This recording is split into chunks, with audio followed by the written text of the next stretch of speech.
Yeah, I saw it. I don't know. They have my phone number, they want to talk to me. There you go. And they do.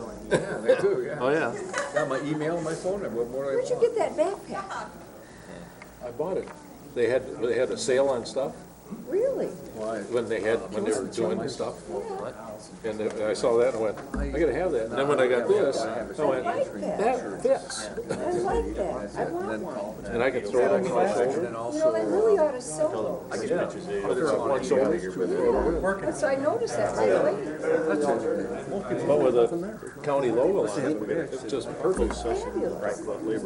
Hands in the side. All right, everyone, if we can call the regular meeting of the Grand Traverse County Ways and Means Committee to order. Okay. We'll start with the Pledge of Allegiance. I pledge allegiance to the flag of the United States of America and to the republic for which it stands, one nation under God, indivisible, with liberty and justice for all. Well, I guess I need to read that, don't I? I told the commissioners first pitch is at 8:05 and we're going to be out of here by then, so. We're moving right along with the roll call, please. Commissioner Thomas? Yep. Rennie? Here. Max Bauer? Here. Limcool? Here. Lathrop? Here. Inman? Here. Wheelock? Yes, ma'am. The next item is the approval of the September 18th regular session of the Ways and Means Committee. So moved. Support. Motion by Rennie, supported by Thomas to approve the minutes. Is there any discussion? All in favor say aye. Aye. Opposed, the same. Moving on. First public comment. Bonnie, will you read the rules, please? Any person shall be permitted to address a meeting of the Board of Commissioners which is required to be open to the public under the provision of the Michigan Open Meetings Act. Public comment shall be carried out in accordance with the following board rules and procedures. Any person wishing to address the board shall state his or her name and address. No person shall be allowed to speak more than once on the same matter, excluding time needed to answer commissioners' questions, if any. The chairperson shall control the amount of time each person shall be allowed to speak, which shall not exceed 3 minutes. The chairperson may, at his or her discretion, extend the amount of time any person is allowed to speak. Public comment will be solicited during the 2 public comment periods noted in Rule 5.4 Order of Business. However, public comment will generally be received at any time during the meeting regarding a specific topic currently under discussion by the board. Members of the public wishing to comment should raise their hand or pass a note to the clerk in order to be recognized and shall not address the board until called upon by the chairperson. Having heard the rules for public comment, is there anyone wishing to make comment at this time? Going once, twice? Moving on. The approval of the agenda. Are there any items to be added to the agenda tonight, Dave? No. We have a discussion about budget, and we're going to have a closed session tonight. Okay. Mr. Chairman, I'll make a motion to approve the budget as presented. Chris I mean, has something the she wants agenda. to add, I think. And the agenda is presented. Commissioner Max not gonna Bauer, do you approve have this something you budget. wish to add? Yes, Mr. Chairman, thank you very much. First of all, I would like to ask the administrator, are we going into closed session regarding contract negotiations? Yes. Okay, in that case, I simply would like to add the subject of public obligation bonds to the agenda. Okay. We'll put those under new business.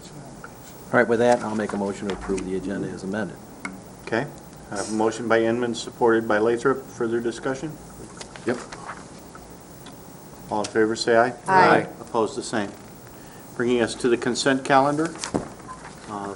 It appears there are no items on the consent calendar, so I don't know that we need a motion for the consent calendar this evening.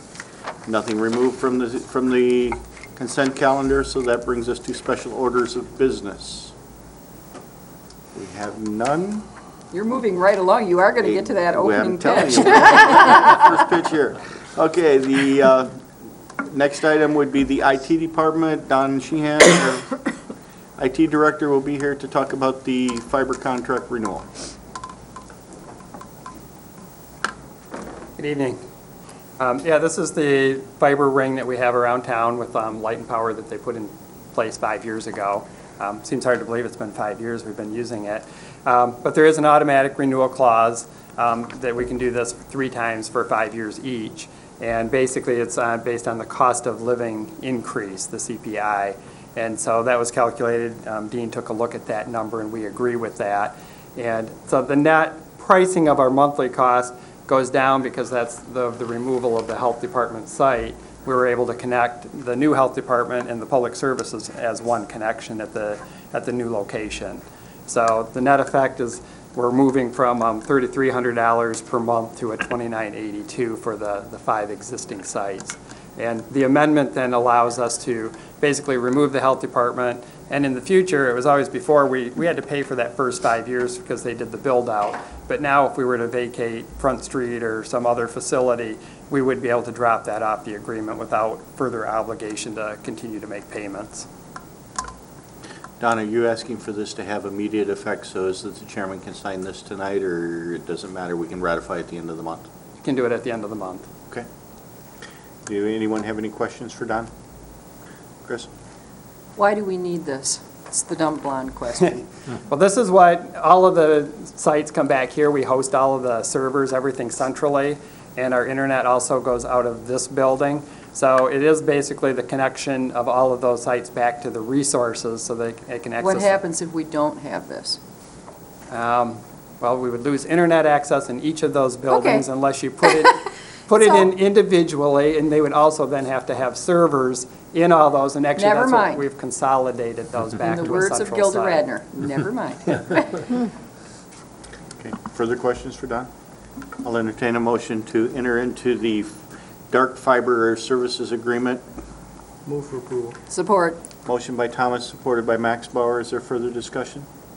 Those in favor say aye. Aye. Opposed, the same. Motion carries. All right, thank you. Back to the top of the page. Okay, that will bring us to planning and development, the concept for strengthening economic development. And I see we have all the bigwigs here tonight. If you guys can get yourself introduced to the audience, and we will move forward. Sure. Good evening. My name is John Syke, and I'm the Planning and Development Director for Grand Traverse County. And this evening, I am joined by Matt McCauley, Northwest Michigan Council of Governments. And Doug Luciani, President of the Traverse City Area Chamber of Commerce and Traverse Bay Economic Development Corporation.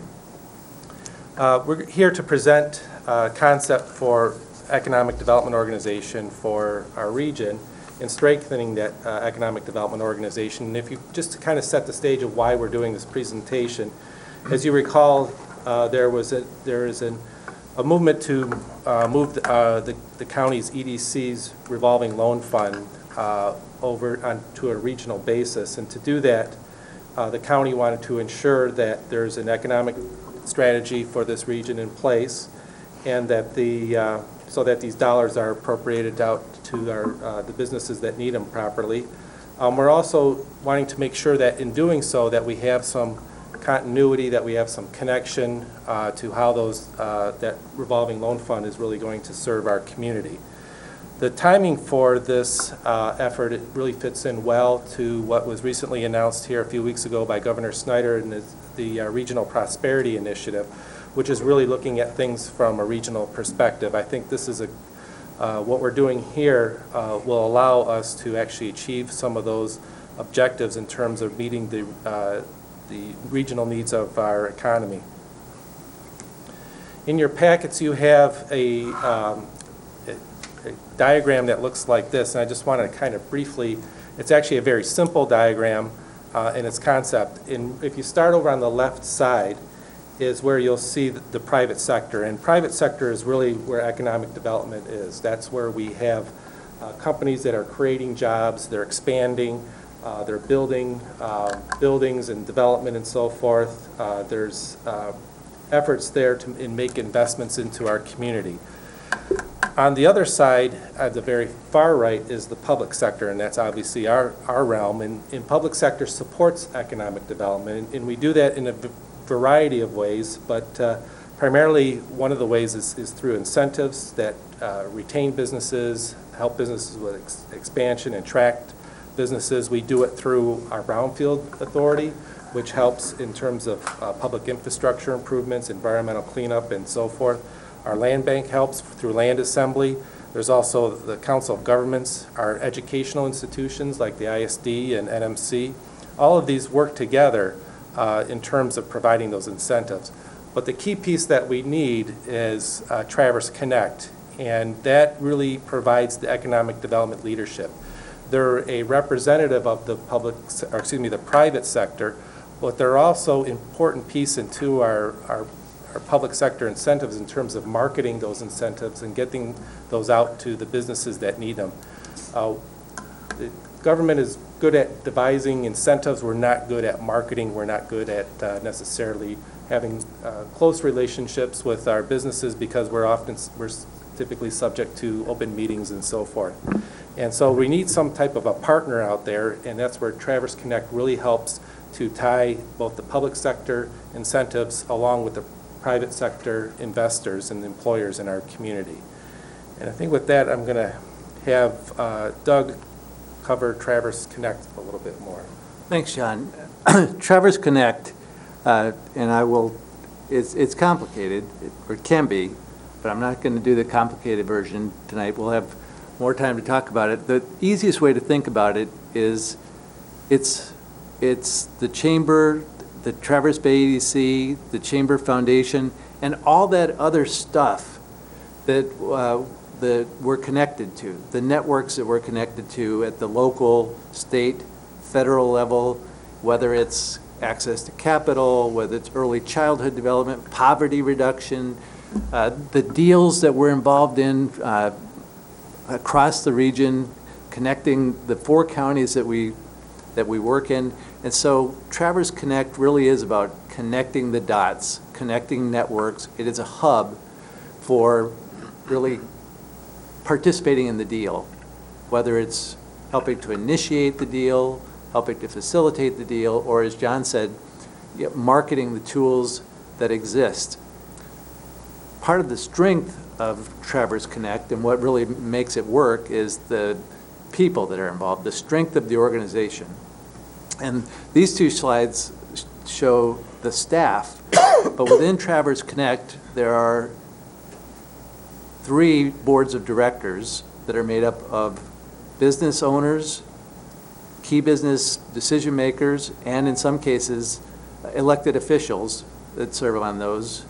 And then within our networks, there's hundreds of other people that are involved in helping in terms of subject matter expertise, decision-making, oversight of what we're doing, accountability, and then within our enterprise, there are literally tens of thousands of potential subject matter experts to bring to the table on economic development. So it's a different way of looking at what we might have done before. We might have been here before as the Traverse Bay Economic Development Corporation, one thin slice of what we do versus the resources that we bring to the table. And really, I think many of you have seen lately examples of where these resources have been brought to bear directly in your districts.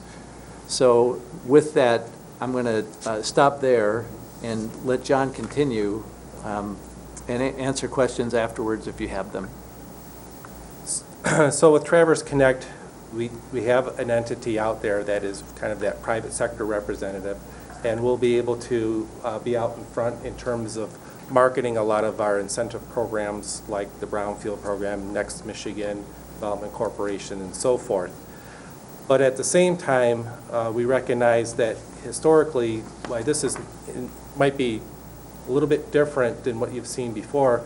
We know that we've really been, in terms of adding to those incentives, we've been usually operating in some type of funding source from the county providing to that entity to help market those programs. What we're suggesting here is going to be a little bit different. Or I should say it's going to be significantly different. Traverse Connect is really engaged in the public-private partnership. They're out there branding and marketing our area. It's important for us to recognize that it's best if we organize ourselves from the public sector standpoint.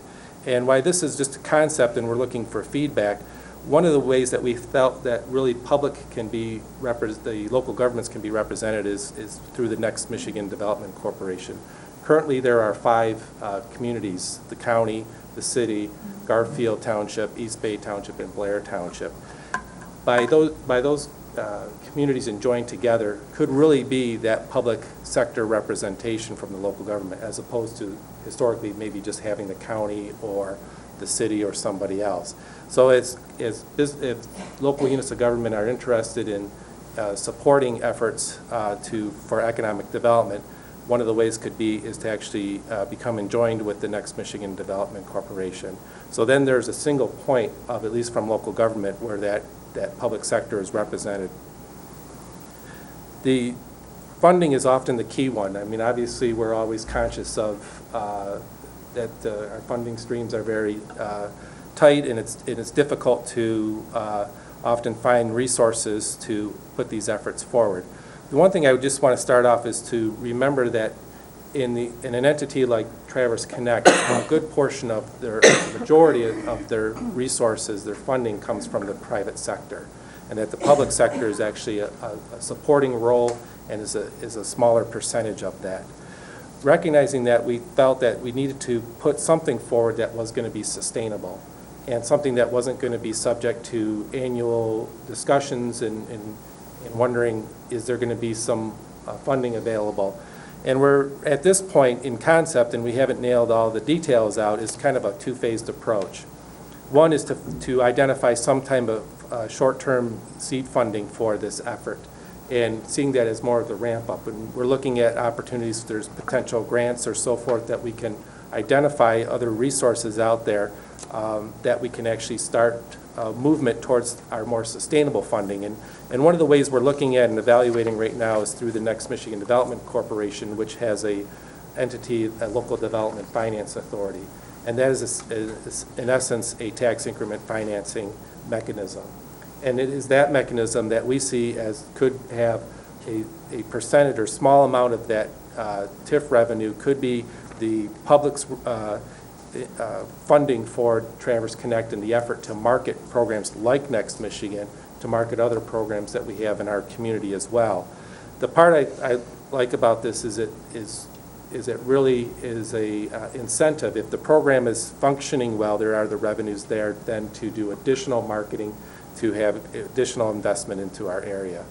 And we're looking at this in detail, and it's our intent to really to develop this in a way that is going to be certainly sustainable. It alleviates the discussion of coming to the county or to the city or to the townships to get funding. This is really more of a way to keep it sustained on its own. The one thing that we also recognize is that through this effort, we're really the value-added opportunity is a really alliance of these EDOs.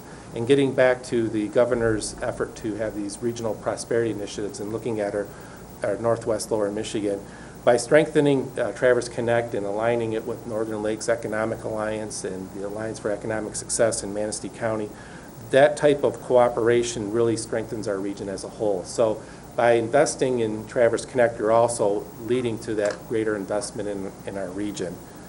And what we intend to do is get your feedback. We've been to the EDC and got some great feedback last week. We'll be going soon to the Next Michigan Development Corporation. We're looking at others that we can get some additional feedback.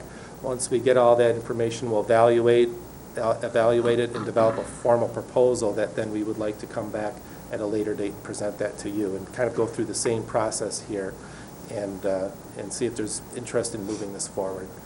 So with that, I would just open it up for your comments, questions. Questions from commissioners? Comments? Larry? Just a quick question. Is the model that you presented today unique to our region that came together with the Chamber and all these other representatives involved with economic development and strengthening of our community business-wise? Or is this kind of a model that that is being proposed throughout the state with chambers of commerces and businesses and government? Is this the same model that everyone else is looking at? Or different? I think the intent and the purpose of it is similar to other entities around the state. How we're developing it and funding it is different, at least I believe.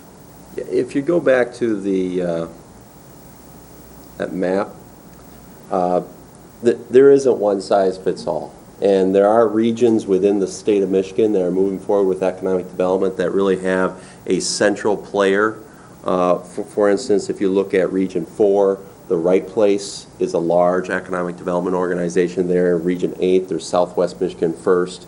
Those are larger entities in more urban areas that have the wherewithal and capacity to do a lot. I would say that we are certainly a model for rural areas in particular, because historically rural areas do not have that monolith structure within them to be able to handle all the things that we're talking about. And while historically this region has done very well on an informal basis of connecting between the private sector, Chamber of Commerce, let's say, and the public sector in Grand Traverse County, let's say, and so on down the line, that really hasn't been formalized. And that's where I see a real strength in a step forward with Traverse Connect versus where we were 5-10 years ago in this region. It's not that these things weren't happening, but this provides a greater structure and understanding for both our internal stakeholders within the region and our external stakeholders outside of the region to understand how we collaborate and coordinate for the purposes of economic development in our region. And I would also mention that when we're talking about connection, it's not only among those different entities, those agencies, both public and private, but also understanding that economic development is a three-legged stool, and that in other parts of the region, to bring up that again, economic development is really solely defined by business development. That's a very, very important part of economic development, but it's just one leg of the stool, that we need to make better connections to workforce development and community development as part of our economic development package within this region. And I think that's another mindset that this region holds that many other parts of the state simply do not have. Dan? I've got two questions. Traverse Connect, it exists right now, that group? Yes, sir. Traverse Connect is not a formal entity. It's more of a branding of what we do, what's happening. So it's taking, as I said, all of the things that happen under the economic development side of the Chamber House, both within our structure and the networks that we work within and collaborate with, and branding them as Traverse Connect, connecting those dots. So it's not a formal legal entity. It's a way of thinking about, it's a branding positioning.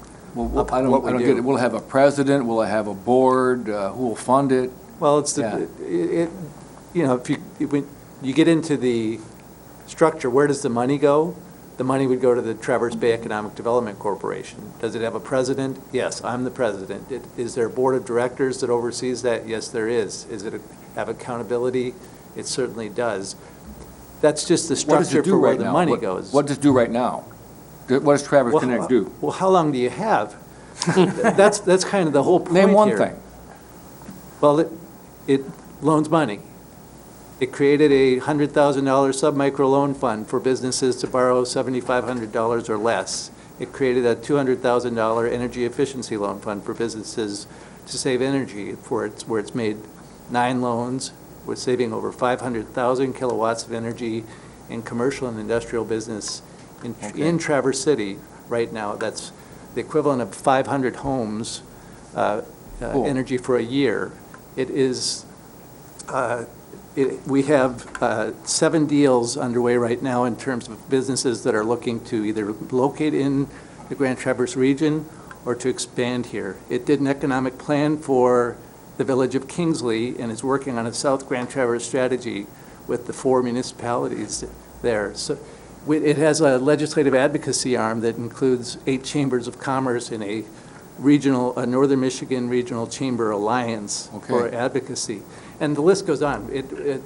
Great Start Collaborative for Early Childhood is located, staffed within the chamber, which is part of the Traverse Connect. So all of those things I just listed happen in different parts of what we do. Yeah. It's also connected to the Northern Michigan Business Atlas and the Regional Entrepreneurial, what's REC? Center, right. Regional Entrepreneurial Center. It's part of the CDC, which is part of MEDC's regional resource team. We work with the Council of Governments and its workforce development activity. That's kind of the point here, is that there are literally hundreds of different points of contact and connectivity within the region's economy. We just signed a contract with the Benzie County to do an economic development strategic plan for Benzie County. We're doing a granting program for small businesses in Leelanau County. I just want to know what it was. And it's really kind of hard. I appreciate it. It's hard to it's so hard to explain in its individual parts that eventually the branding of this as a hub for these economic development networks to work in harmony and synergistically for the region will make more sense. Okay, now my second question is, please forgive my ignorance, is what, are you just bringing this to us to inform us, or do you want a decision out of us sometime, or? Well, at this point, really, what we're just looking for is feedback from you. I mean, I guess what we're looking at here is just, are we going down the right road here? What we're trying to do is have participation in economic development by the county, but done in a way that was different from the past, and in a way here that you can be active participants. It's done, what we're trying to do is do it mainly through the Next Michigan Development Corporation, as well as alleviate what has happened in the past, Commissioner Lathrop, is there used to be requests for, there used to be actually like a contract between the county and the Traverse Bay Economic Development Corporation, which is a part of Traverse Connect, and there was an appropriation made by the county in that. We're trying to move away from that. That's not sustainable. So what we're trying to do here is put something in place that is sustainable and meets the needs of the county as a government organization that supports economic development along with all of its programs.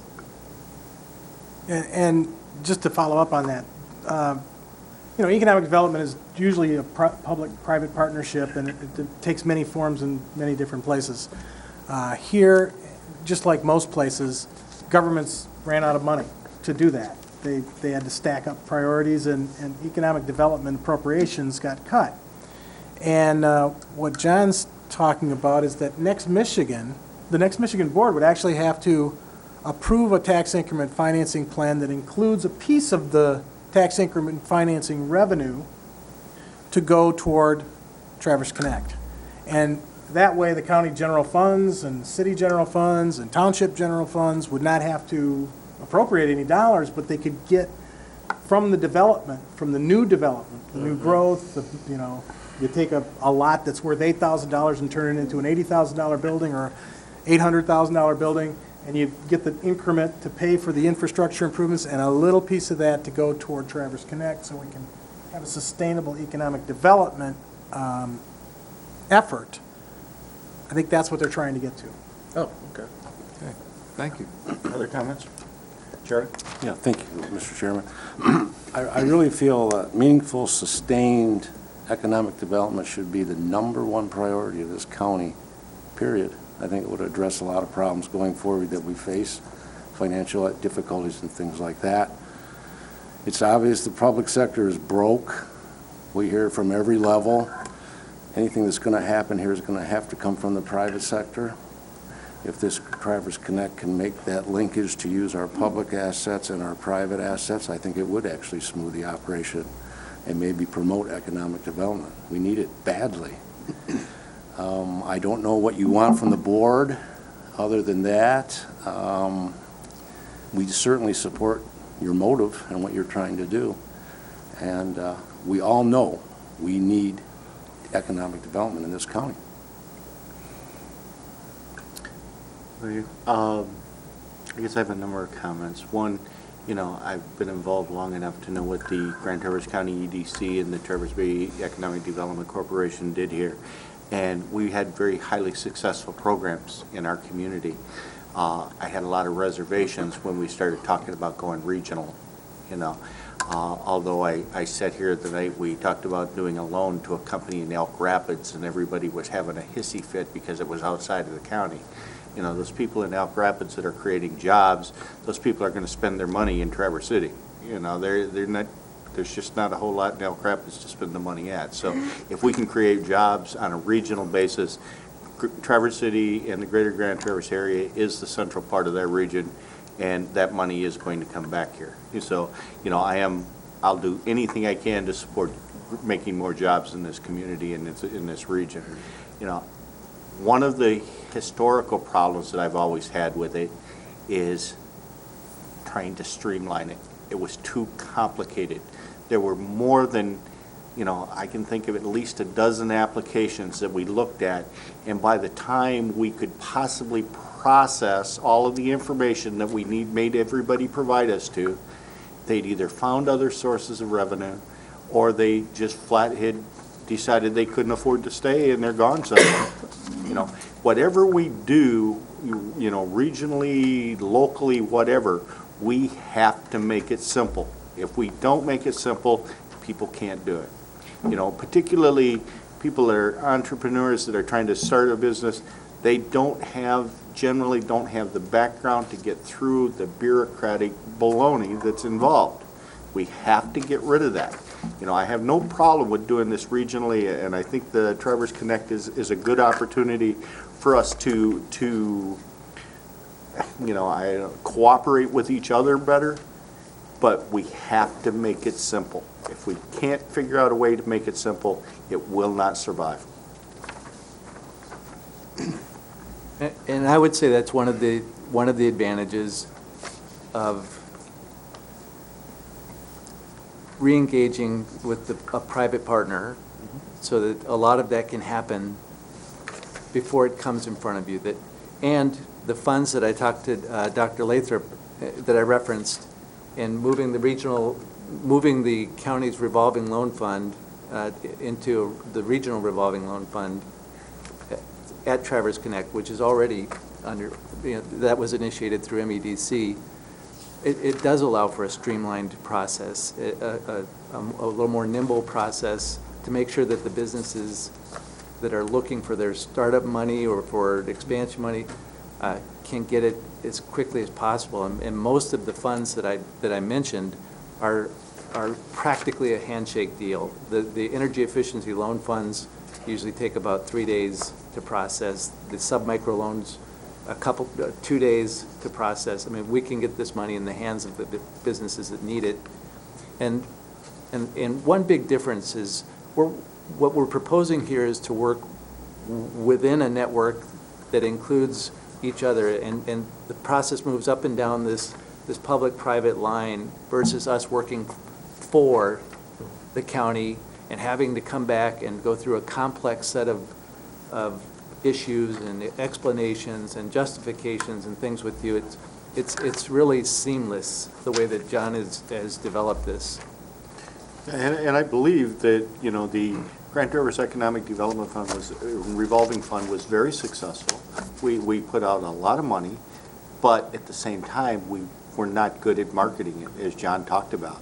We sat here and we had, what we end up with, about 800,000 at the end, still in the bank, and we couldn't find anyone. About $1 million. About $1 million, but in the bank, and we couldn't find people that qualified to use it. So that was a problem. There's businesses in our community that needed that money, and we couldn't figure out how to reach them, and they couldn't figure out how to reach us. So we have to find a way to streamline that and make it easier. Larry? Well, I just want to take a spin off what you were saying is that when I fly down to Fort Myers International Airport, Southwest International Airport, when you leave the departure gate area and you go to baggage claim and you take the escalator down to baggage claim, they have a huge banner, probably as wide as maybe half the room, and it says, "We have $12 million to either start or to move your business or to start a new business in Lee County. Call this number, 1-800 ... It's one phone number for anybody that wants to do business in Lee County, either start a business or relocate their business to Lee County. So they don't have to figure out, who am I going to call? What are all the networks? What does everybody do? They have 1-800 number, one entity. that takes the call and places them and tries to fit them in to whatever funding source or mechanism they've got for economic development. So whatever you do, that's the spin I was thinking that Sonny was saying. That's the simplicity part that I saw down in Lee County, and then it hits you right across the head when you're going down that escalator, and it's got a picture of the beach and the palm trees and, behind the 800 number, and it was a big impact. And It's got Larry's picture on it. He spends more time there than he does here. so that was just an example of how one county is handling, and they have similar, they're a destination resort area down in Fort Myers, and, they've got the same economic drives that we have up here. So I think if I can add to that, and I don't want there ever to be any misrepresentation of what we're talking about here, because in actuality, it's very complicated, very nuanced, and it includes a lot of different partners that is just mind-boggling. The trick is, and what Commissioner Inman is really saying, is how do you translate that so it's simple and straightforward to the end customer? So that's what we've been lacking. I think, again, a lot of this infrastructure has been there, but I would akin it to getting in your car. That's a very complicated machine that you're getting into. And the end user really doesn't care, generally, how it works, right? They just want it to go. So I think that's what we're talking about here is creating something that is easy to understand for the end user, with the recognition that behind that it's quite complicated, but we have the wherewithal and the means to present it in such a way where it's not a detriment to economic growth in our region. And the other piece to that I would mention is this idea of risk, too. That one of the reasons why typically a lot of revolving loan funds across the state, and this region is not unique in this regard, been sitting on dollars, is that generally governments, when acting alone, are risk adverse.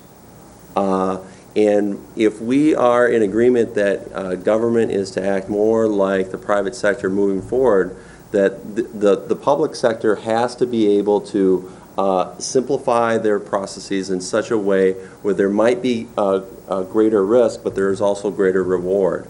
Not every deal is going to be 100% guaranteed. It's just not the way it gets. Now, I'm not saying be reckless.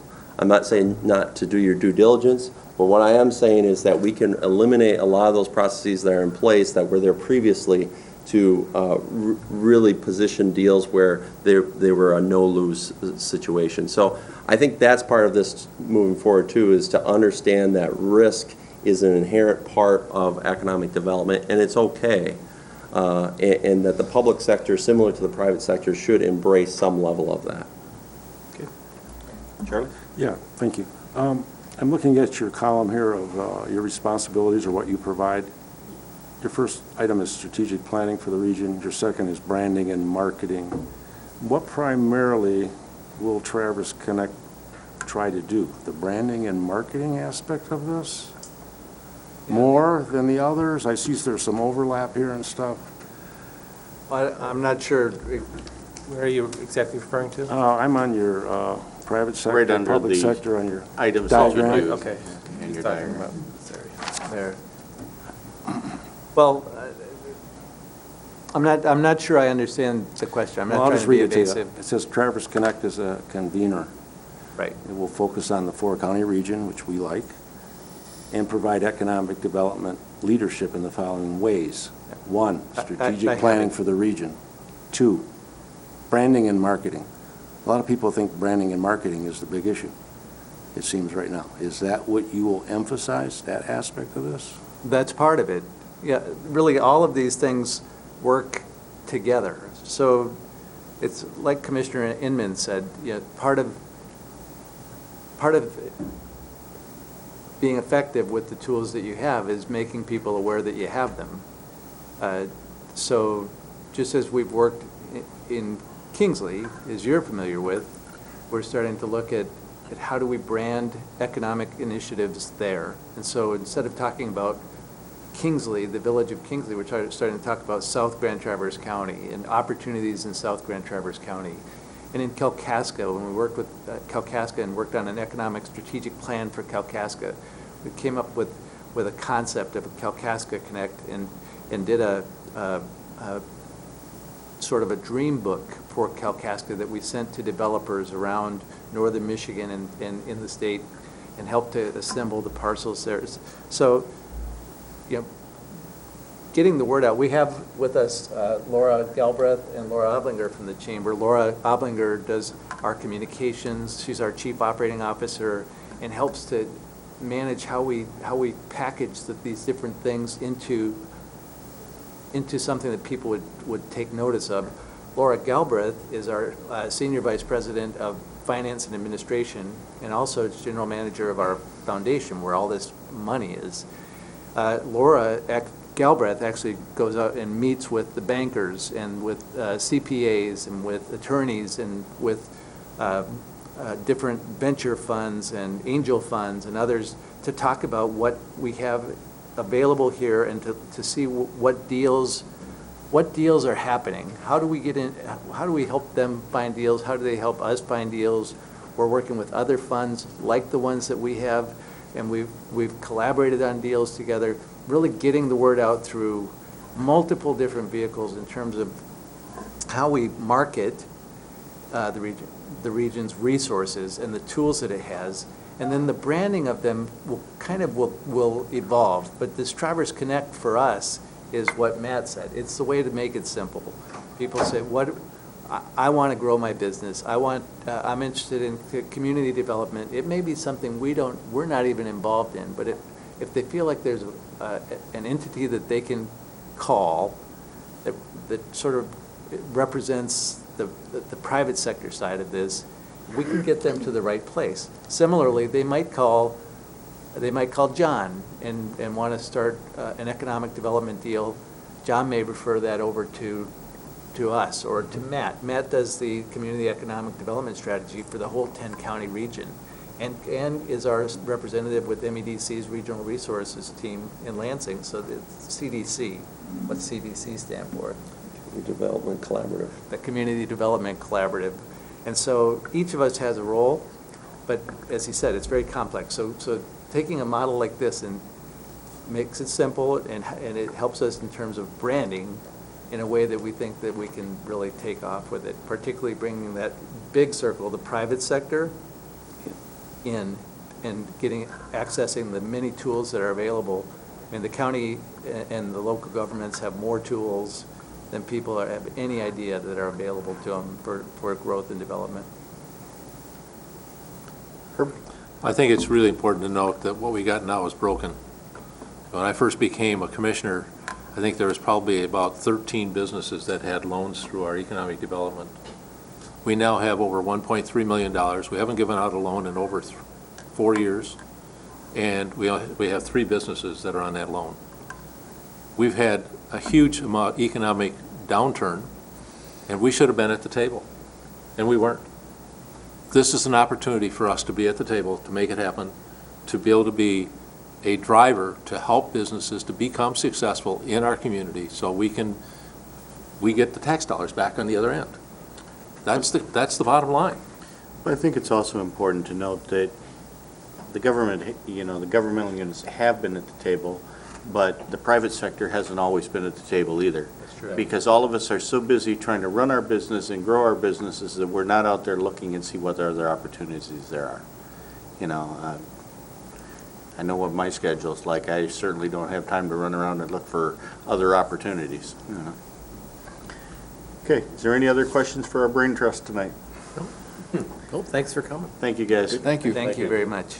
Hope the input helped. And Jim Baker. Thanks, guys.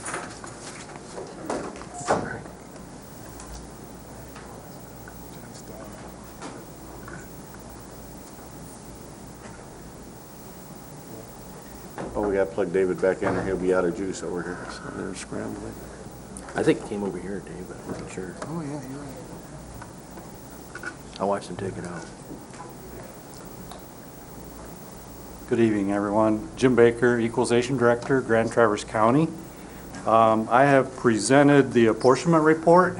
This is an annual report due by October 31st of every year. One thing to mention is that there are some ballot proposals that would change millages on the up-and-coming ballots. So if those were to change, I will be coming back to you with an amended version of this report. But by statute, we have to have something in place by October 31st. Are there any questions on what I've provided? Did all of the units come in with their proper multipliers, or did we have to put multipliers on some of the units? They all came in at the proper assessment levels, yes. Good. Dick? Move for approval.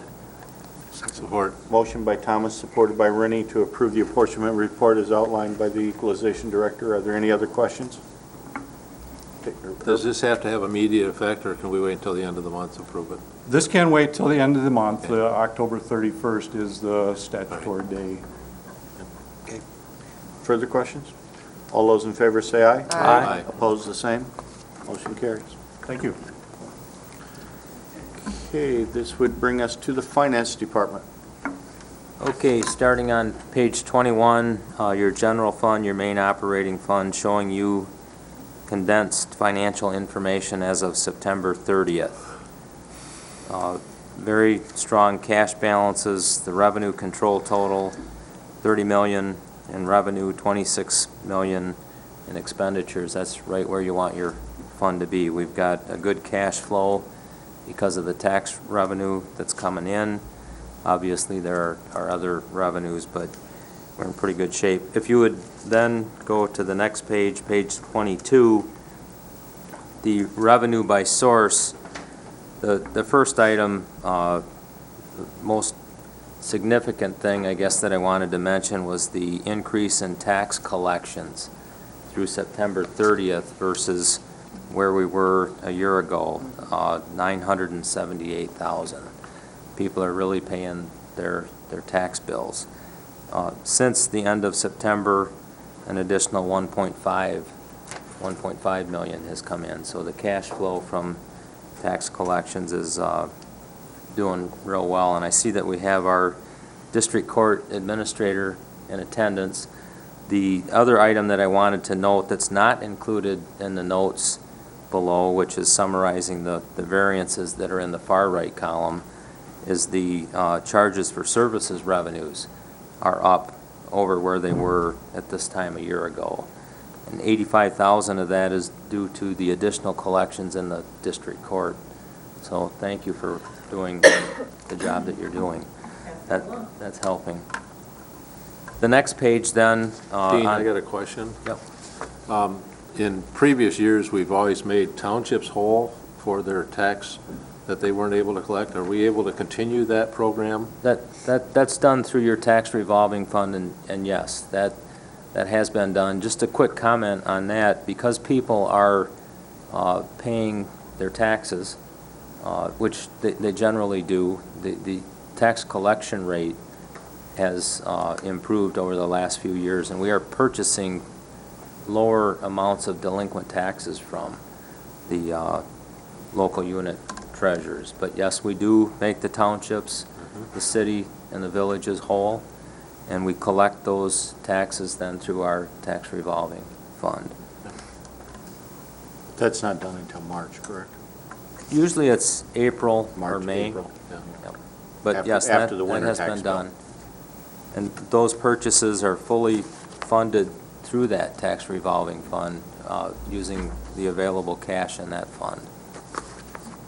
Okay. And our revenue sharing, we're still putting money aside into that? We are using, drawing down on the revenue sharing reserve fund to the tune of about 1.6 million annually. You will be able to do that again in 2014. In 2015, we deplete that fund. There's a little bit of a carryover into 2015, but not a lot. None of us expect the whole state to make us whole on Yeah, that. no kidding.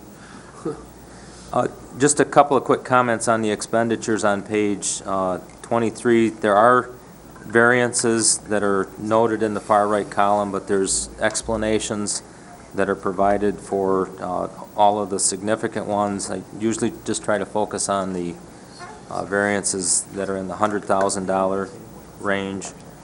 The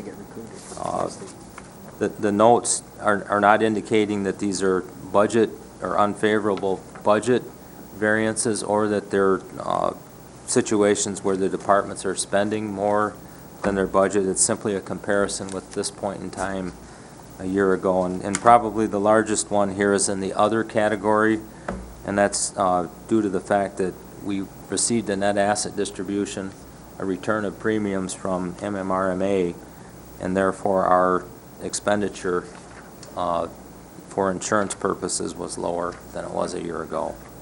That's actually a favorable variance, and it helped balance the budget in 2013. So unless there are any other questions, I'll be Public quiet. safety's up 131,000. Consisting of corrections personnel, we've been more at full staff for 2013 compared to 2012. And we have higher allocations of IT or data processing charges to that, to the patrol division. And another piece of that is we reassigned an equalization FTE, which was in the general government category. That's the GIS piece that's identified to the GIS department. So that's 53,000 of that total. Dean, Still would in I- line with the budget that has been approved. Dean, for would I those. assume that some of that corrections personnel and patrol division is offset by the reduction in overtime? Overtime funds in corrections are under budget. If you recall, we used some of those dollars, though, to fund the potential for, if we need to house out inmates. But That's right. personnel costs, there's no over budget situation with any of What this. I'm noting is that our overtime usage is down significantly in that department, which was a huge problem for us last year. That is correct, which is somewhat due to the fact that they've been more at a full staffing this year compared to a year ago. Also work release. And, right, having the work release facility closed has basically, I don't want to say freed, but it allows them to have more staffing at the main jail, and it does help with the overall personnel budget. Any questions for Dean before we start budget adjustments? Just real quick, is overcrowding a problem in the jail right now, or we have that under control? It's right at the max, right? Sheriff's here. We sent 12 prisoners to Leelanau County today. Okay. Oh, really? I did not That's know a we're over. first. I did not know that. Thought we were. Weather's changing. I said the weather's changing. Okay, There was a full moon. all righty then. Okay, we have budget adjustments. Dean, is there any of these that you need to point out particularly? If we could concentrate or maybe just spend a few seconds on page 26, the adjustments for our inspections fund. The main thing I want to say here is that we're having a very good year in our construction code, or the inspections, which is the 4 trades, the building, mechanical, electrical, and plumbing. And what we're doing here is budgeting additional revenue to reduce the use of fund balance that we had in the initial budget. And that's done primarily so we can, so we don't have an over budget situation in 2014, because we are using some fund balance in the 2014 budget. But we're also incurring some additional expenditures in the 372, the electrical piece, because we have not replaced or gone back to the prior staffing levels. But these are all supported by actual revenue that has been received, and it does reduce the use of fund balance. And I believe they're going to have, in addition to their fund balance, based on what I've seen with their activity to date. So that's a very good thing. Giving out apples the other day to this department none of them had time to even stop and talk. They were so busy. That's So, a good thing. Yeah, I mean, it was amazing. That it was like people just running all over and talking and doing this and doing that. I mean, they were busy. Okay. So, Do we have a motion to approve the budget adjustments, please? So moved. Motion by Inman, supported by Lathrop. Further discussion? Those in favor say aye. Aye. Opposed, the same. Motion carries. This brings us to the Safe Haven Supervised Visitation Safe Grant. I wanted to make the board aware that we did receive notice that the grant that was applied for has been awarded to the county.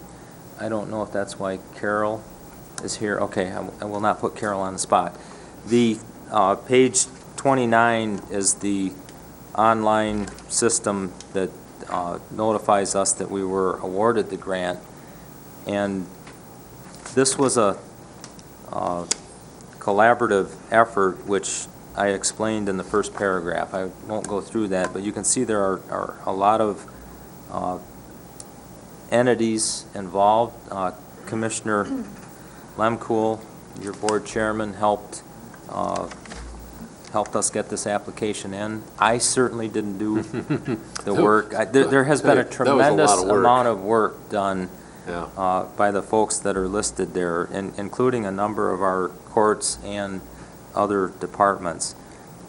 My dilemma with this was I wanted to make you aware that the grant was awarded, but because of the government shutdown, I can't access the, and that causes me some concern. I don't believe we're going to lose this award, but I can't tell you much about what, I don't even know what the budget, I don't know the amount of the award. I just simply can't access.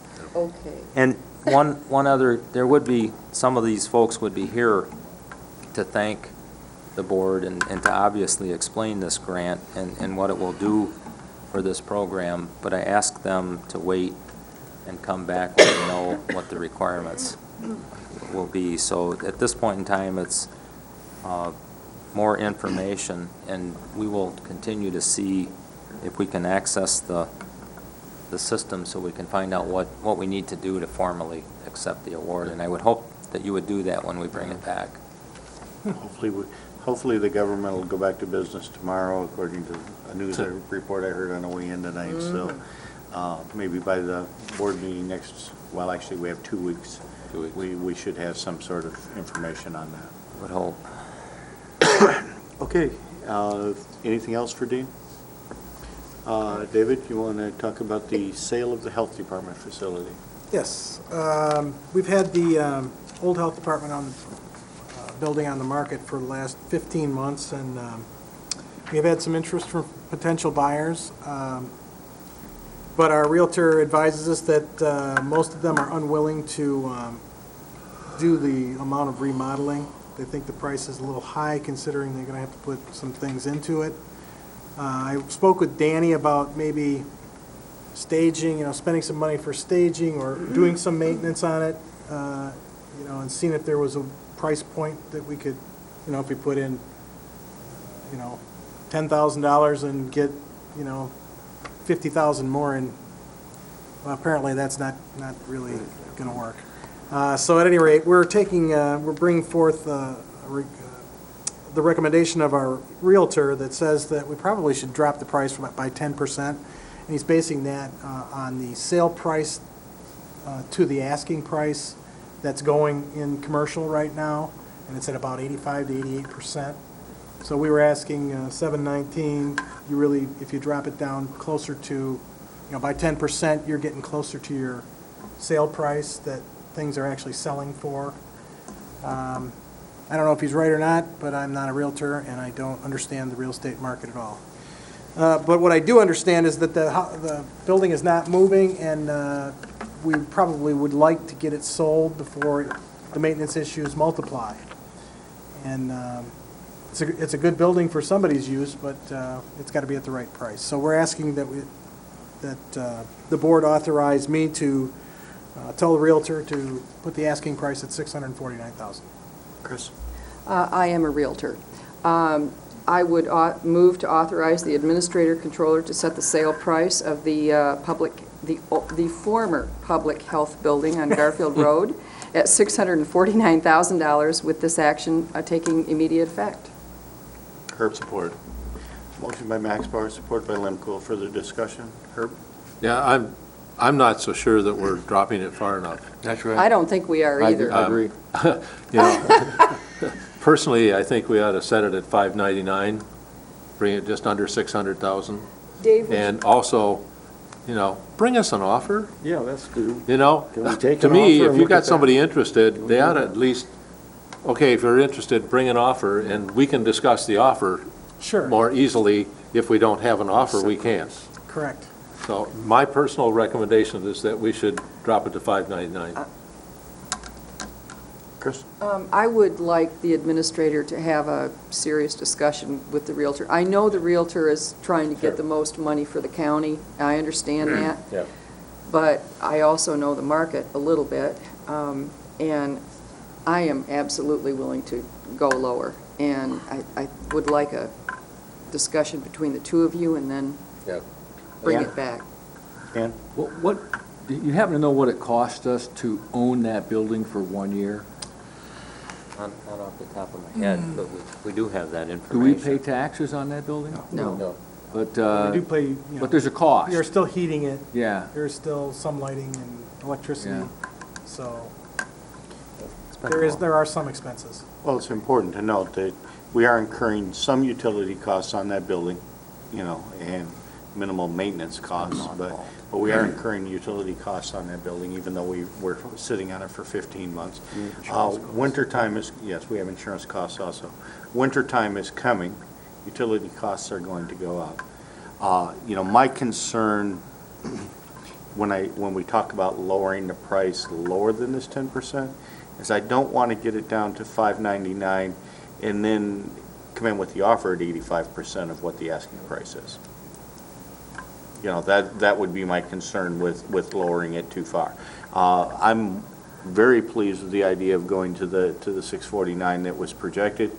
And, you know, if somebody comes back in here with an offer, you know, we're more than willing to entertain any offers that are on the table for the building. But, you know, I would be very hesitant to lower it to $599 and then have someone come in with with an offer at 85% of that. If somebody wanted to come in with a $600,000 offer, I'm sure we'd take a real close look at it. Charlie? Dave, do you handle this with the Realtor directly? Are you retain the dealer, or the Realtor, you choose that? No, individual? It the was board bid. chose the Realtor. Oh, it's a bid. We bid it out. Okay, We so bid it out. what kind of direction do you give them with respect to marketing this property? I mean, if you just set a price and wait for it to happen, in this market, it's not going to They happen. have a number, they deliver a report to us weekly and, you know, inform us whenever a seller has contacted them about the property, or a buyer has contacted them about the property. They have it on multiple, you know, search engines and listing services and commercial.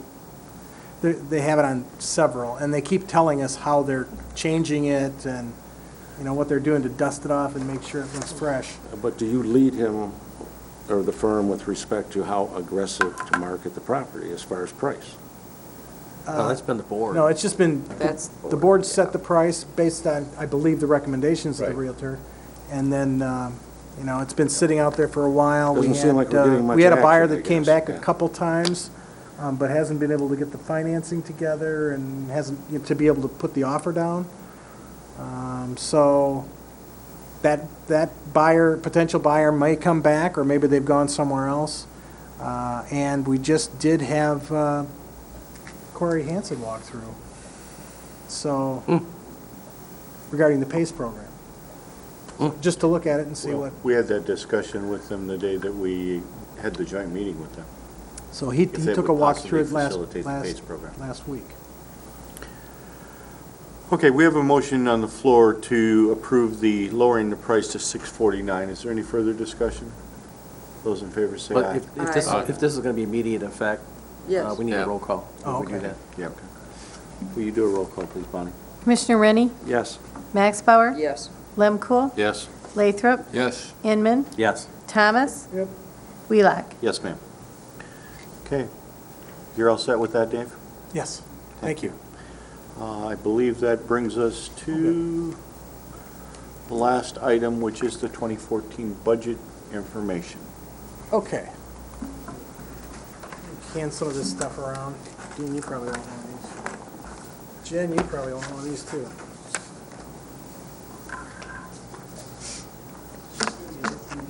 I'll work on it. Working on it. Yeah, what happened? I got shut off. As you recall, we discussed this, and you're going to see this again today. We've made a little bit more progress, and later on this evening, we'll be going into a closed session to talk about negotiations again. And we made a little progress. We have still been struggling with the health insurance information. We've just got numbers at about 4 o'clock this afternoon that are actually, we feel confident are correct numbers. It's very strange. Gene does sit down. That it's taken all week, we've been working on this, and the numbers have changed several times for various reasons, for the taxes from the Affordable Care Act being incorrect, from the HRA numbers being too low, from the actual rates that we were quoted from various sources, from different vendors being wrong. So we've been working on it, and we think we've got numbers now. But that was 4 o'clock this afternoon. Jen doesn't look as confident as you sound. Huh? Jen doesn't look as confident as you sound. Jen, you confident that those numbers are pretty? It's not a look of unconfidence, it's a look of exhaustion. It's more of what it is. So we've been trying to get this. We're good now. Yeah, I think we're good now. The numbers that we looked at last week are the same. We still have about $38,297,000 in revenue for our general fund. Department request came in at $43,310,000, and that includes a lot of things, including $675,000 in new positions. Now, some of these numbers have changed because health insurance numbers changed. So we're trying to get to a current services. What does it cost to maintain the services you currently have? And that's a term of art also, because what capital improvements would you include in that? Do you include every request? Well, we did, and that's why maybe the number is so high. We found line item reductions. A lot of these are very kind of like boilerplate. They had to do with indirect cost and some things that you would say that no one would really care about. It's just rejiggering numbers that move around in budgets all the time. We came up with a current services number of 41,816, which left us about $3.5 million to remove from the budget and remove from current services. Now, a lot of that was capital improvements.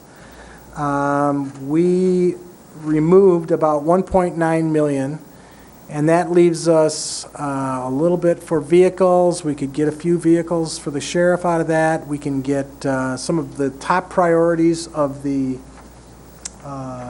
facilities department, things that need to be done at the jail. There's a couple air conditioning units that need to be done at the jail. We're proposing to do one of those. That's over $100,000 by itself.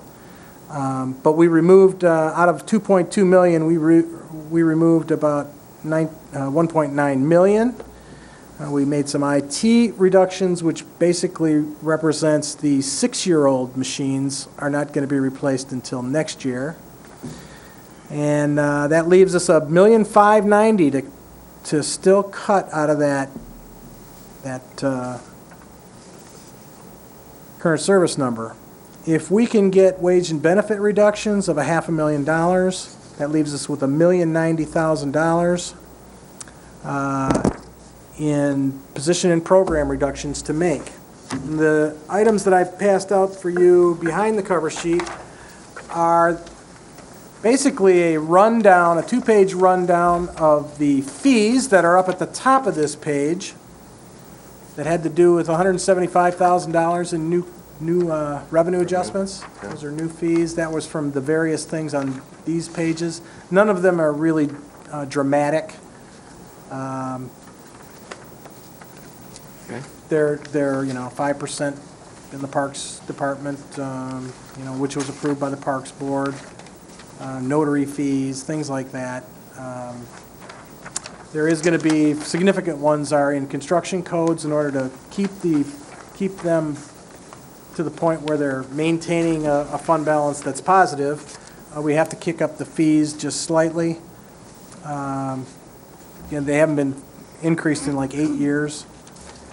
And right now, they are understaffed. We reduced staff when the downturn occurred, and now they're getting to the point where they're going to have to increase staff in order to keep up with the demand.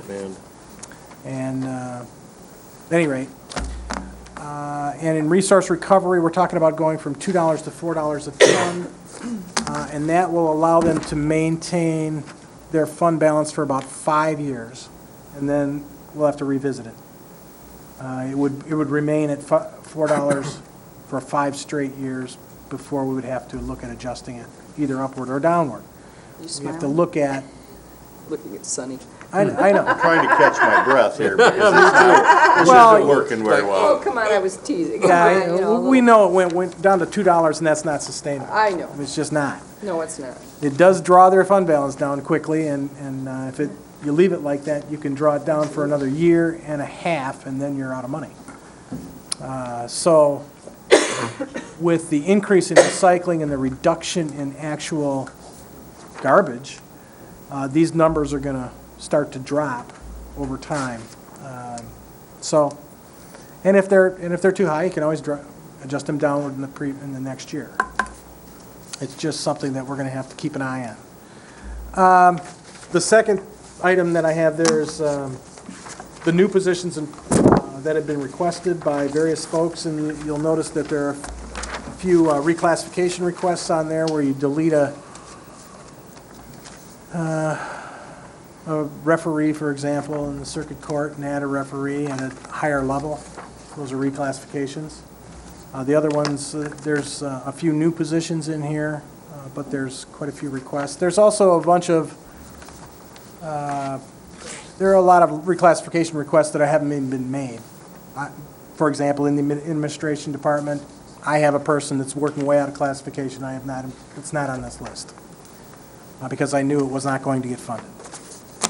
And then the last thing is something that I appreciate. We don't circulate it, but it's an attempt at trying to figure out where we would come up with $1,090,000 to plug that, whatever's left in the budget. As you can see, I don't want to talk about all the specifics, but a few of the larger things are the community policing officers would have to be, the townships would have to pay the share of the cost. We would suspend the subsidizing of their cost through that agreement. They would have to pay the actual cost of the officers for the CPOs. And a couple of moves. Administration secretary to the Central Service Fund. That will allow us to use the Central Service Fund balance to fund that position for a year, and then it will become part of the cost allocation plan. It will be funded through that. And it makes sense because the work she's doing now is mostly website work and purchasing work for all the county departments. She's pretty much working for all the county departments now. And there's some other things on there that are pretty heavy. I've talked with just one of those department heads, who happens to be sitting in the audience, about some of these reductions, but I have not talked to the other department heads about this, and they would not, I want to talk to them before this goes public. Okay. That's why I've done it this way. After you speak with the department heads? Sure. I mean, I can do that, I guess I'm going to put a recommendation together based upon this. This is where we're going with the recommended budget, and now that we've got our health insurance numbers and we can plug them in and verify all that, we can actually put the numbers and the whole budget together and hand it to you before the board meeting, and you'll have a real recommended budget by then. But it'll be based on this analysis. All right. I have a question. Sonny? Yes, I have a question. I just want to address in general the issue of some elimination of positions that have been addressed, and as an example, what we could do. Doesn't necessarily mean. Correct. Now I'm hearing That's you right. now I'm hearing you might recommend, but not. But I thought it was more of an example. of what Well, we based could on do. the screen here, that's what I'm going to recommend. I'm not saying that these position and program reductions are going to be exactly what's on this paper. I'm saying that I'm going to make position and program reductions to the tune of $1 million. Okay. So let me ask you a question. Through, and I don't know what the vacancy spots are, and I know we've done this before historically in some of our budgets, but if positions were not filled that were vacant, or someone had left and it was a current FTE, that if we did not fill that for the fiscal year of 2014, but it stayed in their classification plan and could be readdressed in the next year's budget, the possibility of filling that spot, so we wouldn't actually eliminate an actual person, we would just not be filling vacancies throughout the county and then re-looking at the budget next year to see if we have the capability of refunding that position based on the budget what we have. I mean, is that a possibility in terms of an example of what we could do versus just the outright elimination of positions? Well, I would rather see you, instead of suspending positions or just freezing them vacant until they're to be filled in the future, you're not really cutting any operating expenses on a long-term basis when you do that. I would rather do it by attrition and eliminate the position completely and have the department get used to not having that position. And make its services, watch what happens to the services. I mean, they're going to tell you how services are going to be affected. When this goes into the recommended budget, if any of this goes into the recommended budget, each one is going to come in and tell you what that means for services to our residents. And, if you do it by attrition, it hurts less. I mean, you're not taking somebody out of their job. Somebody leaves or retires, you have a vacancy, you eliminate the position then. You don't know exactly when you're going to save, whether you're going to save the exact amount of money that you put into the budget, but you're going to save it eventually. That's kind of the way the attrition, if you do it by attrition, works. Coming back later and refilling the position is a question mark. Yeah, we're going to have a And I can understand $700,000 problem from revenue sharing alone next year. And I understand that part. So, it's not like we can defer this and hope for next year is going to be better. Right. We know it's not going to be better. No, it's not. I would agree with that. Okay. Ann? Just on how you're forming this, the departments came to you and said, we want this stuff, okay? And you said the current cost is $41,816,935. That's what you're projecting for 2014, is that correct? Yes. With the new requests. With the new requests. Well, actually, no, the 41,816 removes the 675,000 on this page. Right. On this page that I handed out, it has new positions and reclassifications and so forth. It removes several line item reductions. We went through the departments and. I guess what I'm asking is, what did it cost us to provide those services last year? 38,297. Well, I don't know what the number was last year. Well, It'd be this. It'd have to be 38,122. Yeah.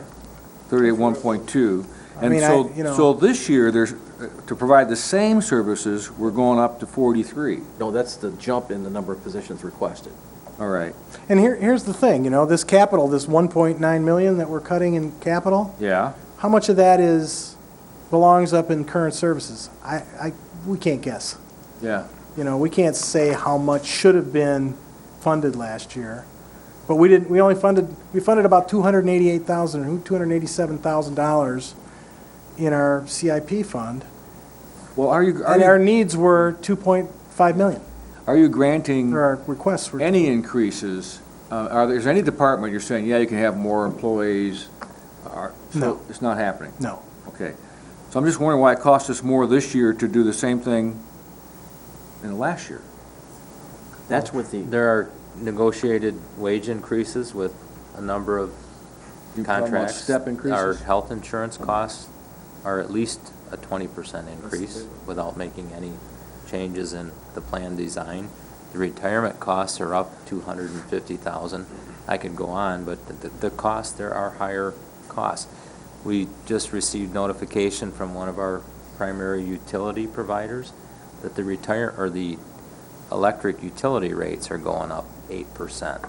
Those are all built into the budget. That's why I asked. Yeah, I mean, good question, good question. we're just, inflation keeps marching on.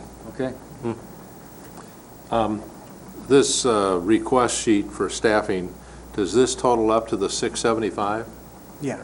That totals up to Those two numbers, Okay, because you got 549 plus total general fund 125. and then total other funds. Yeah, If you add those It two does, numbers together, you're going to come up with this 675. okay. The other question that I'm always going to ask is, this is only 1 year. Yeah. Right.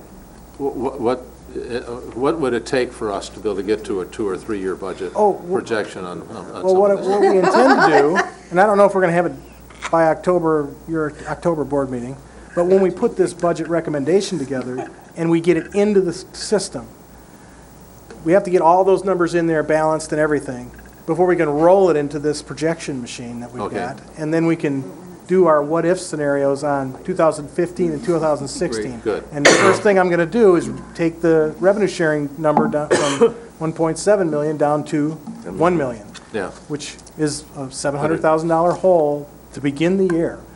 And then in 2016, we may see TIF 2. There's going to be a what if TIF 2 actually dissolves and all that money gets back on the tax rolls. It's going to be a big number, which might be a real positive thing. So we're going to do some what ifs Okay. with that once All right. we get the recommended budget in place. thank you. Are you reading the comments from city commission candidates? Where Yeah. they're saying they Yeah. do not want to eliminate Yeah. TIF 2? Yeah, well, Oh, is that right? yeah, Yes. yeah. And they're all But is it going, lawful? we want the money, and it's like, As it wait a is. minute, it's our money too. They don't have to eliminate it. What if it's expired? They They want have to our renew money. it, don't they? That's what they're talking No. about, is not allowing it to expire. They don't have to, Don't they don't have to allow it to expire. Don't they have to do a vote to extend No, it?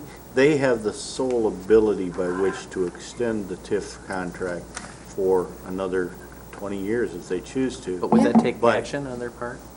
It doesn't take Yeah. action on, we don't get to have input. No, would that take action on their part to do that? Takes action on their part, but they don't have to I take just want input on to us. clarify that if they do So- nothing, it So the city expires. commission has the sole ability to take tax money from Don't from look for the Grand money. Traverse County, the school districts, the library, the college, I'm and serious. everyone, which should get the money theoretically, and that's a whole different argument, but the fact is that TIFs are put in place with the idea that they're 20-year, 25-year, 30-year, whatever they are, and they are set to expire.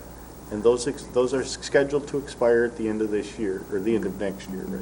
2014 they expire? 2015. So 2015. they're scheduled to expire, but the city has the sole ability by which to extend those. And they don't have to ask our permission to not give us the additional tax money. We've sent them resolutions in the past. We have a stating that policy. we have a policy in place that we should be given opportunity For to have future input, ones. but that doesn't mean they have to But listen. that's just for that one TIF. All the others have wording that say they have to come back to us to ask for permission. No, they don't. No. No? No, you just There's not a adopted it TIF last anywhere year in when I the first state that got They here. have to come and ask the taxing agencies, to That, the best of my knowledge. They can't expand it without asking your Right. permission. But they can. That's a they new can state renew it. law. They used to be able to expand it without your permission too. Right. But they can extend it forever without Yes. your permission. Yes, they All do. of- Unless you all opt of out the at the TIFs have beginning the of the TIF. opportunity And to a extend new it without TIF our that they input. created, for example, if they wanted to do a new TIF on 8th Street, all the way down 8th Street, we could opt out of that or require an agreement, and then they would have to sign an agreement to get the money from us, capture our tax revenue. Yeah. And then at the end of 20 years, or whatever it was that we agreed to, they would have to come back to us and get our agreement to keep going or do whatever, because that's all we agreed to was this plan, these improvements, that's it. And that's what Kingsley did in their DDA. Herb, you're not going to see the money, that's the bottom line. Isn't that what they did? Kingsley opted out of the DDA. Well, no, we found out about that. Gene tells me that's True. Yeah, township opted out. the township did, Paradise Township opted out, not the village. not the village. There was a reason for Dan? that. It's like city taxes are going up. Question, Dave, on this is not really a budget, but does this, It's to give you the idea okay. where it's going. Is there, is MERS in here anywhere? Is pension obligation bonds in here anywhere? Our $4.2 million payment to MERS is in here, Is in there, okay. but no pension obligation bonds. Okay, so this is without pension obligation bond Right, for that's the next year. Right. That's correct. So we can balance our books and not do a bond if we want to. That's correct. This year. Well, next year, 14. Well, for 14, Yeah. but 15, we may not. That's why we want a 3-year budget. Yeah, this number, this $1,090,000 would go down by about 788,000. That's the cut in revenue. That's about how much the pension Think. bond, which we might as well talk about when we get to how much of that's. Additional discussion in regard to the budget? Oh. Dick? We could help our budget if we sold some of the land that we've got that we're never going to use. That Whitewater. piece But out that's in our Whitewater, one-time fix. we could even consider selling that 40 acres out by the soccer fields that we haven't developed. Chris? It's just a thought. Okay.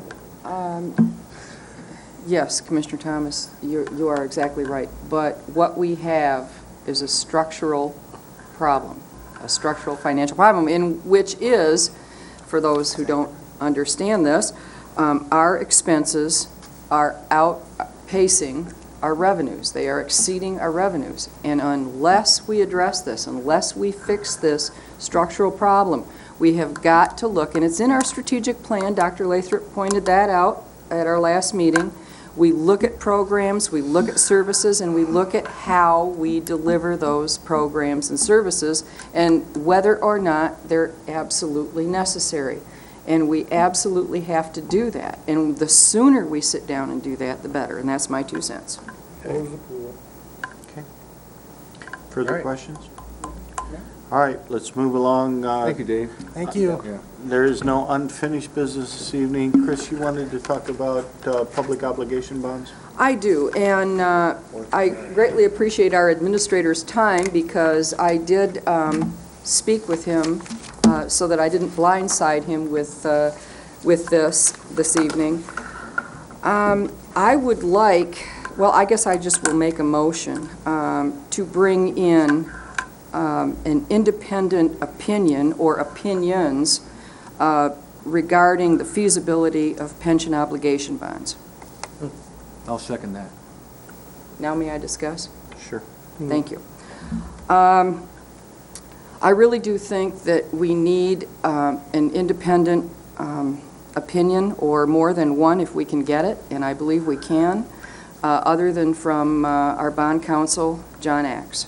As I learned recently, the bond counsel's financial advisor is his daughter.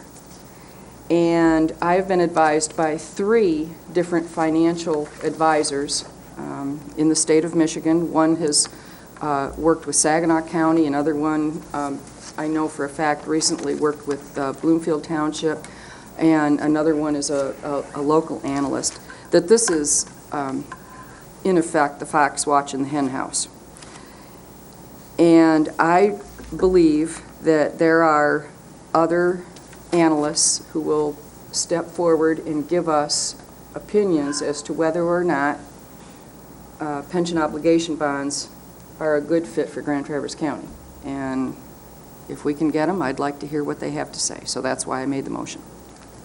We have a motion, second. Further discussion, Dan? Well, I personally could use to be tutored on this topic. I know the one episode we had with John Axe wasn't nearly enough for my pea brain. I'd like to have us have kind of a study session where we look at this thing. I guess there's all different types of options. Maybe come up with amalgamation. Maybe we don't have to borrow $50 million. Maybe we can do this and that and borrow $10 million or $25 million. the way that we're doing this now, we get a little piece here, a little piece there, and I am confused. I could use to be taught, personally. Okay, other comments? Charlie? This proposal that was brought by our administrator looks at one method to address this problem.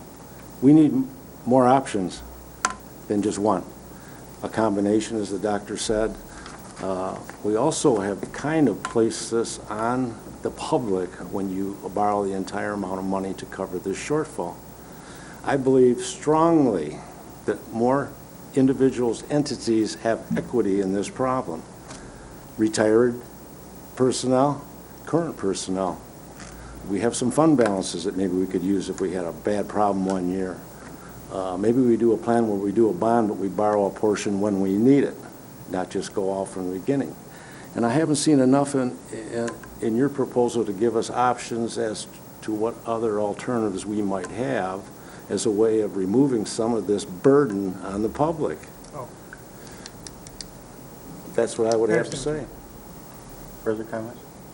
I guess the comment that I would make is I too would like to have some additional information. I'm not sure that we have enough information to do that. That being said, I certainly would under no circumstances belittle the input of John Axe. I think he's served this community very well for a long time as our bond counsel.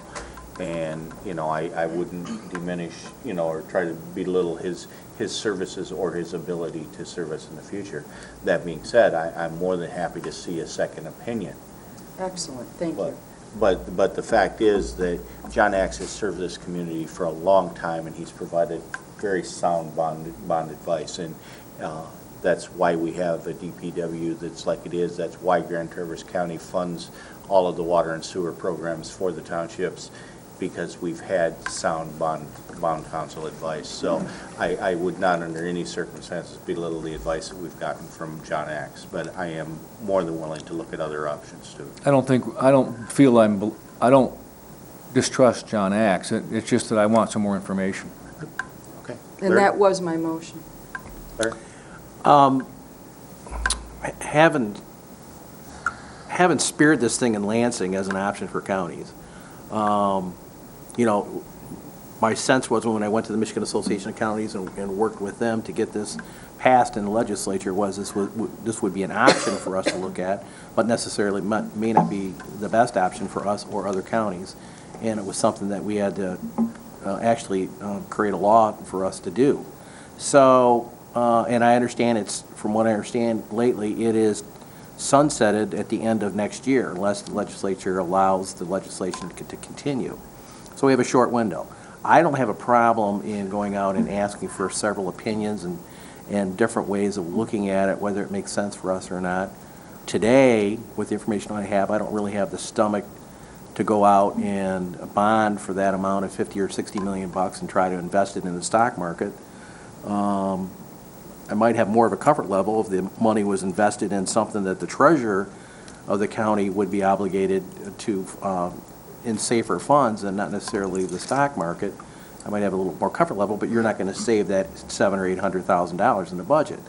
So I'm fine with the motion as is. The only question I have on the motion is, Commissioner Maxbauer, you were going to go down to the Michigan Association of Counties and advocate to see if there's any kind of pressure we can put on the Michigan Employment Retirement System to change their amortization or do something different to help the counties. Do you know where we're at with that? I did go down last Friday. I'm going down again this coming Friday. I got nowhere. No support at all. What were the opinions of other commissioners that serve on these committees? The counties that I spoke with, well, one of them was a Saginaw County commissioner who said they looked at public obligation bonds and decided that they were not going to move forward. This was as of last Friday. Whether they've changed their mind or not, I don't know, but that's what he told me last Friday. I think Allegan County, they told me that they were going to move ahead with pension obligation bonds. I really, got no support from fellow county commissioners. I've got a different group that I'm going to speak to this coming Okay. Friday, All right. and we'll see if that goes. But really, and I'm not, you all know I'm not a fan of public obligation bonds. If I had to vote today, I would vote no, absolutely, positively no. But I do believe in getting as much education as I can possibly get, and there is expertise out there. I talked to the young lady that is working with Saginaw County. I talked with, as I said, the financial analyst that's working with Bloomfield Township, and I talked to the city's bond council. And, you know, there are other opinions out there. I simply want to avail myself to more education. This is probably, as Commissioner Inman, you said previously, this is probably the biggest decision that this county board will ever make. And I would like to do it with as much information as I possibly can have, and as much education as I possibly can get. And I will tell you, right now, I'm still a good no, a solid no, but that doesn't mean that if someone shows me the numbers, that I can't be persuaded, because I can. But with what I saw from Mr. Axe, it was completely and totally inadequate in the packet that we had. I'm not ready to look at anything unless I get some additional information, and that is all I'm asking for right now. Whether we have a special study session, whether we have our administrator go out and call these people and say, you know, my board is asking for, you know, additional analyses.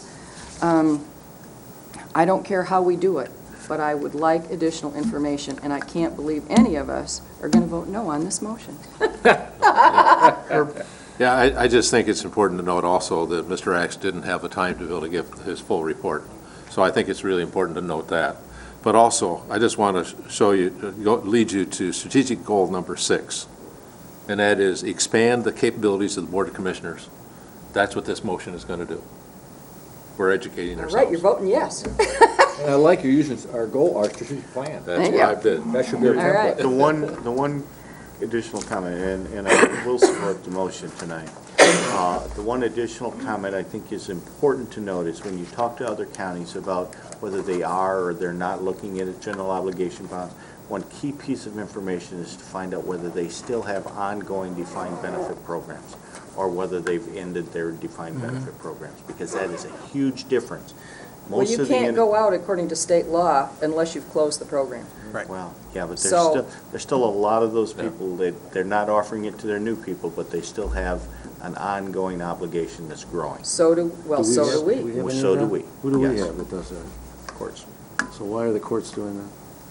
We will talk about that At as part of closed the session. later. They're not included in the analysis we put together. Okay.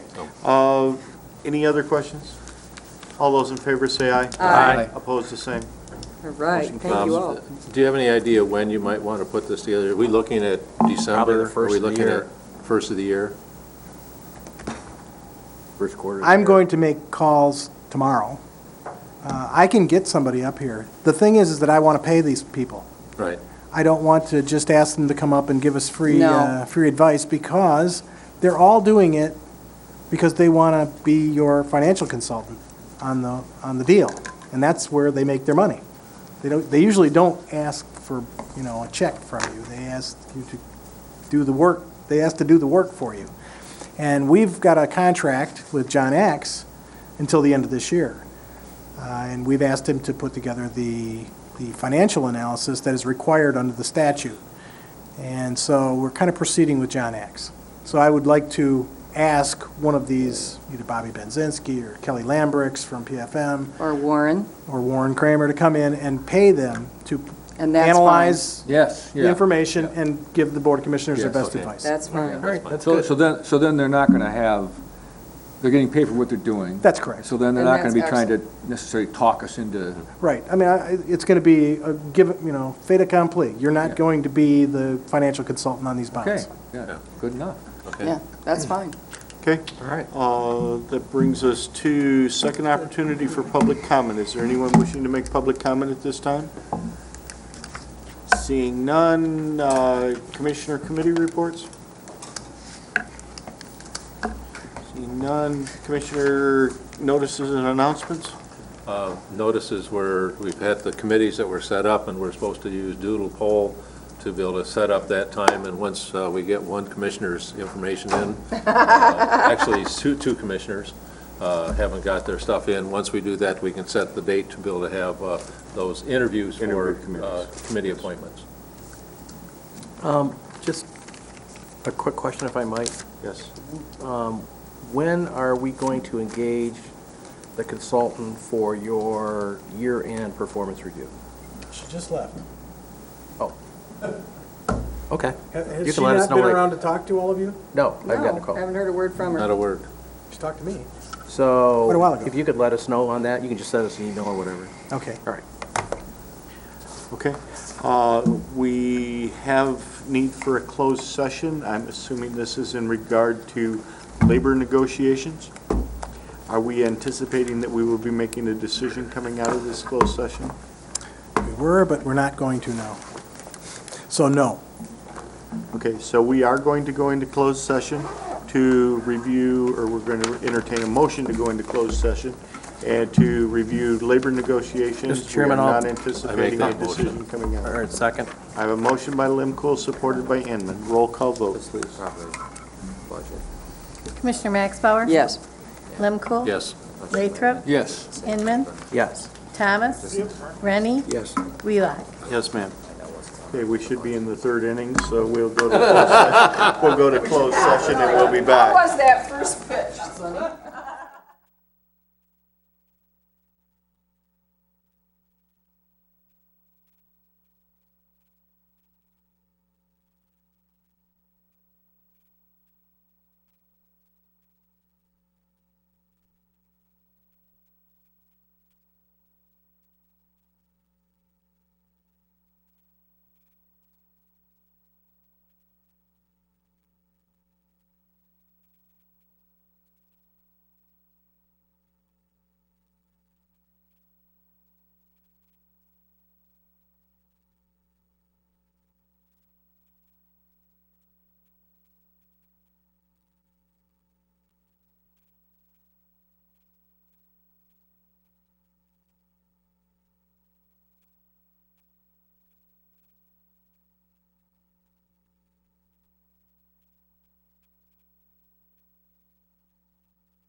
That's not possible. Motion to come out of closed session? Second? Motion by Lemko, supported by Inman to come out of closed session. Any further discussion? Those in favor say aye. Aye. Opposed, the same? Chairman, I'll make a Carried. motion. I was Motion just to being adjourn the funny. meeting? I was an aye, I was We just have a a late motion by aye. Inman to adjourn. We have support. People just have lost all sense By of humor Thomas. today. We are adjourned. Thanks. I don't know. I can still juggle.